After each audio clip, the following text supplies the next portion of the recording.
Kamusta uli mga ka-tech tips? Para sa ating 8th video ay meron akong introduction sa mga nagbabalak sumubok na mag-edit ng video. Kaya tapusin mo ang video na to para magkaroon ka ng ideya sa mga dapat mong gamitin o ihanda sa pag-e-edit ng video. Kaya manood, makinig at matuto. Pagkatapos ng intro, dire-diretso na tayo.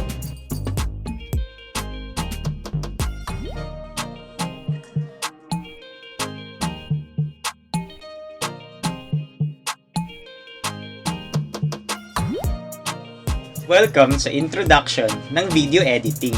Sa lesson na to ay malalaman mo ang iba't ibang uri ng video editing apps at features nito na pwede mong gamitin sa pag-e-edit ng video. Malalaman mo rin ang mga video editing app na pwede mong gamitin ng libre at hindi mo na kailangang bumili o magbayad. Ang compatibility at system requirements ng computer o gadget na gagamitin mo sa pag-edit ng video. Alamin din ang mga common words o salita na ginagamit sa pag-edit ng video.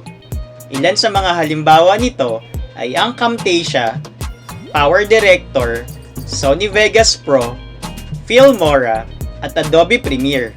Ang video editing app ay merong easy-to-use features.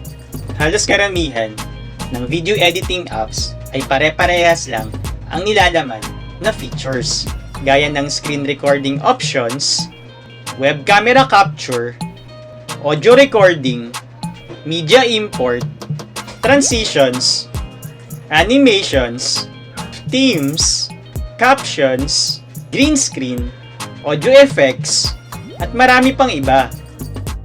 Okay, para naman sa mga libreng video editor app na pwede nating i-install sa computer natin na Windows or Mac computer or Linux operating system, ang una sa listahan ay ang Apple iMovie. This is only compatible sa ating Mac computer. The latest version released was iMovie 11. At para ma-install to sa iyong Mac computer ay kailangan mong i-upgrade ang operating system ng Mac mo at least sa Mac OS X or Mac OS X. Ayan, Apple iMovie. Sunod ay ang Lightworks. Ito ay compatible sa 3 operating system natin ng computer, Windows, Mac, and Linux. These have a high precision video trimming, 720 video export for YouTube, multicam support, and support a large range of video formats. Pwede mo siyang gamitin ng libre, pero for some added features ay pwede mo naman siyang bilhin para additional styles or tools sa ating Lightworks. Ayan, Lightworks. OpenShot, compatible sa Windows, Mac, and Linux operating system.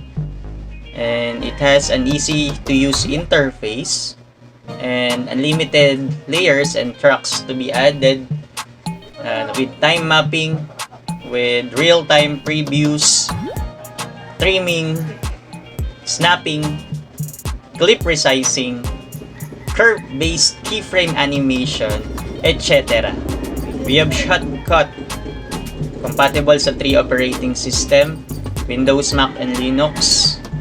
Ayan, packed with ample features with wide range video format support. Also has time editing with 4K HD resolution support and have several tutorials video. Shotcut, the last computer freeware video editor ay ang movie maker natin. Again, marami pa tayong mga hindi na search or nailagay dyan sa ating video. Pwede nyo namang i-search para may idea pa kayo kung ano yung libre. Ayan, movie maker, compatible sa Windows, downloadable siya, it can be downloaded from any third party and use it, make and share high quality movies. Even this is limited features pero makakagawa ka na ng maayos at magandang project na video mo. So, movie maker. Para naman sa mga phone user na magaling mag-edit using your phone, pwede nating itry ang KineMaster Magisto, InShot kung sanay kang gumamit ng phone sa pag-e-edit. Marami pang mga libreng mga phone app na hindi nasama dito. Just search na lang yung mga libre at i-install natin para matry.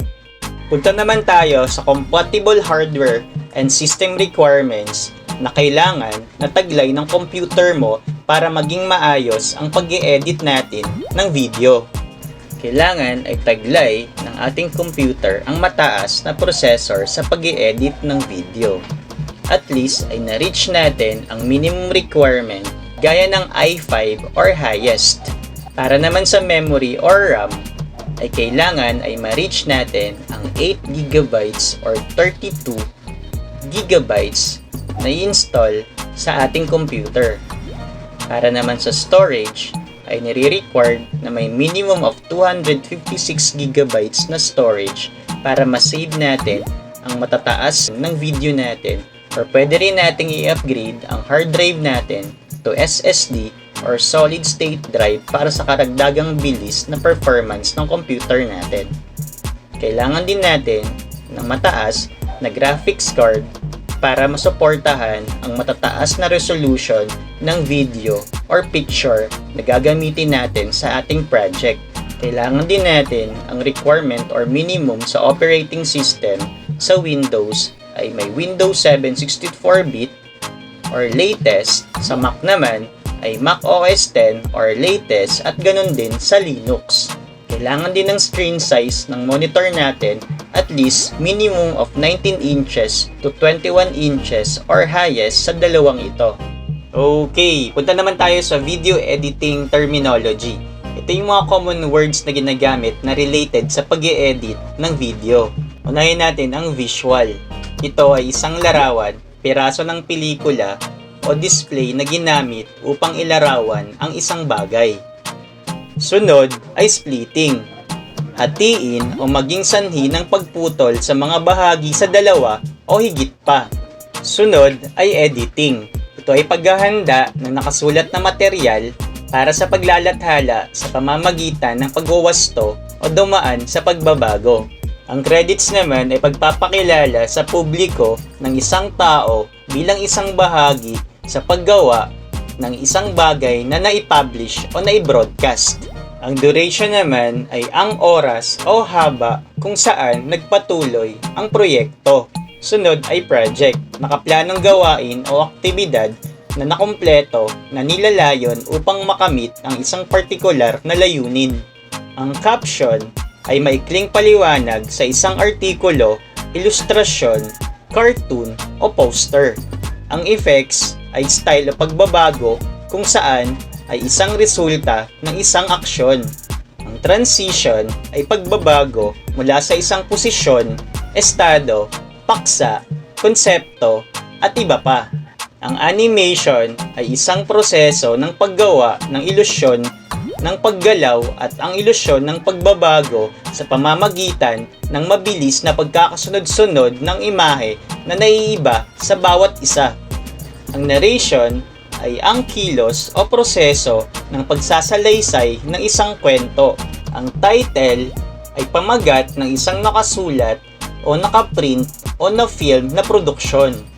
At panghuli ay ang slides, isang koleksyon ng mga pahinang nakaayos ayon sa pagkasunod-sunod na naglalaman ng teksto at mga imahe. At dyan natatapos ang ating video. Sana kahit konti ay meron kang natutunan na magiging guide mo sa pag-i-edit mo ng video. Pa-like, share, at mag-comment ayon sa napanood at nilalaman ng video. Don't forget to subscribe and hit the notification bell para updated ka sa mga video pang ilalabas natin.